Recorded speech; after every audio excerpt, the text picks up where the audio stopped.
every time we saw demagoguery and bigotry rise up in our country, it was Americans, good people, who said, this is not who we are. Now let's understand, every generation has had hatred and bigotry and demagoguery. The gardens of our democracy have never been free of those weeds. But how did we pull them up? How did we get rid of them? That's what we should ask ourselves in this moral moment. First of all, we didn't pull them up by just sitting there on the sidelines looking at them. Change doesn't happen that way.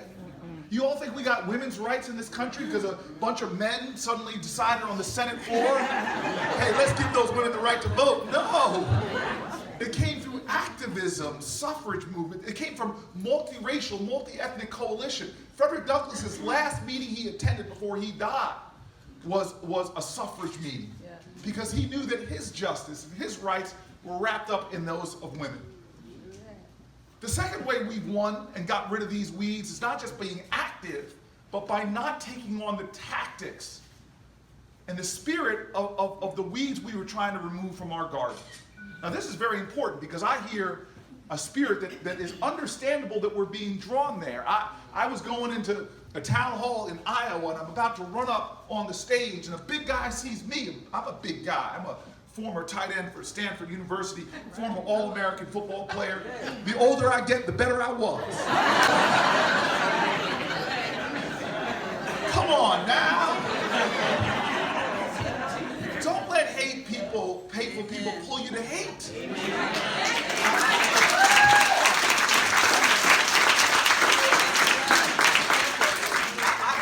I get this feeling sometimes people don't understand.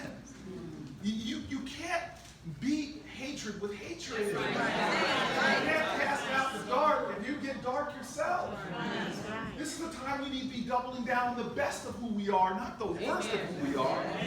Y'all, this is the 2020 elections we're talking about. And 2020 doesn't stand for the year, it stands for the number of people running.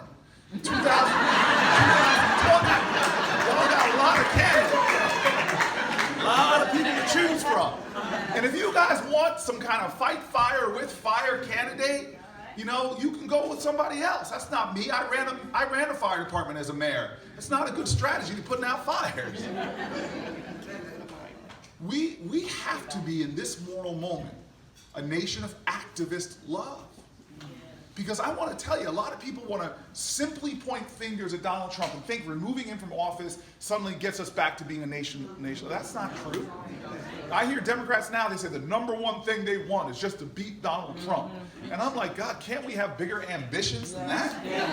Beating Donald Trump is the floor, it's not the ceiling.